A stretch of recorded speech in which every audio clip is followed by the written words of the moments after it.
A former governor of Anambra State, Chief Chukwuemeka Ezefe, on Wednesday said Nigeria and its citizens were too blessed by God to be disintegrated.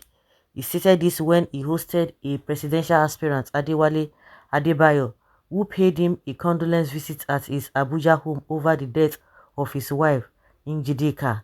According to him, although the country is going through insecurity and other challenges, Nigerians will overcome the situation.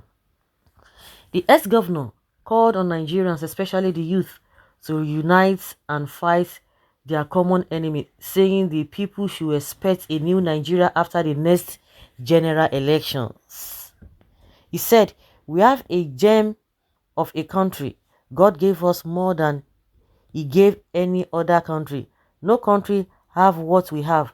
The men and some of the women in Nigeria's politics messed up God's design for unequal greatness for a superpower among nations. Man messed up the design, but can the will of man dominate over the will of God? So be ready to receive a new Nigeria. With you, the younger ones, I am very happy. The problem is that our political leaders do not have conscience. Conscience is dead in Nigeria politicians, and that is the problem. We have to pray to God to resurrect conscience in Nigeria. If we have conscience, we can bring back Nigeria. We can still be a superpower, and we can make all Africans and black people to respect and have dignity, because our failure is the failure of all blacks.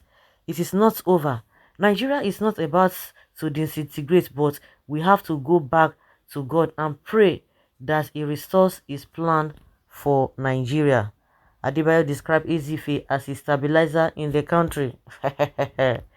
He said, "You are a national leader that reminds us what the country should be and what we should also be. When you were the governor of Anambra, you tried to unite the country as a family, showing that you want us to be united as a country. You are known to be a planner, and you left a solid foundation of what Anambra State is today. You have been an example to the country in many ways. At a moment like this, we have come to you.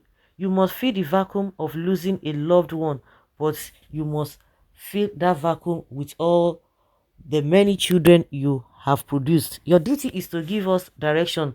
The country needs unity, and you have an answer to that."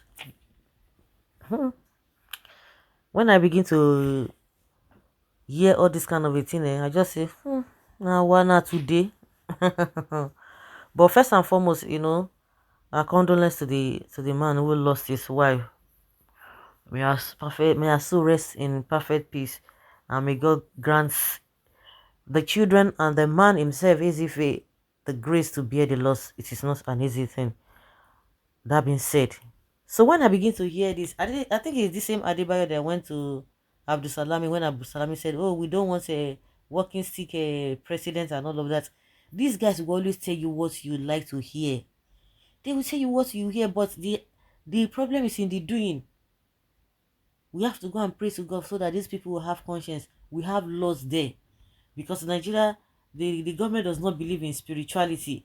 We have laws that are supposed to take care of those who are doing the wrong thing, those who are perceived not to have conscience. There are laws to take care of them. What do? We throw them away. Our own responsibility, we want to give it back to God. If really God wanted us just to be telling him, do this, do this, do this, there's no need for him to say ask. There's no need for him to say go and do this, go and do this. You have to do some things. There are some things that you really need to do. When I hear we have this, we have this, we have men, we have number, we have whatever it takes to make Nigeria great, but we are not putting it to use. It's of no use. Then all of those criteria, we have all these natural resources, we have the human resources, we have whatever resources, and yet we are still where we are, not moving forward but retrogressing. All these people who are aspiring to be this, when you go to them, they will tell you this and that. That is what you would like to hear, and they've told you it does not go beyond that. That is not true because disintegration is the only way we can experience through true prosperity or through prosperity and development. You can relocate to the north to continue your one Nigeria unity beggars. Every elder who is not speaking in favor of the mass majority shall have himself to blame when the time comes, because there shall be no mercy. The way we see, the way we handle the young, that is the same we are going to handle the old. Many have died for this cause, and we don't even need idiots to be talking nonsense every day in the name of elder. Time shall tell. All the innocent blood wasting every day in the name of Nigeria shall be upon you and your entire family. Wicked people. I beg, your failure is not my failure. God forbid. I dare my own. I dare my own. Divide Nigeria to save lives. Nigeria failure is not even my failure. Talk more of all blacks. Oga, your country is on our own. These so-called elders in Nigeria are after their own pockets and keys position in future. Nothing more. Igbo use make shine your eye, oh. Make una shine on a high. For me, if they can restructure Nigeria into level playing ground with equity and justice, I think that would be nice. But as things stand now the more you look, the less you see. That one that you even go, that area that you even go, this restructuring, they hate it like to them. Even restructuring is even worse than disintegration. Those who are clamoring for one Nigeria, restructuring is more dangerous to them than disintegration. So don't go there. They will restructure. They won't restructure anything. To think Nigeria will be a better place in future is an illusion. It has damaged beyond repair.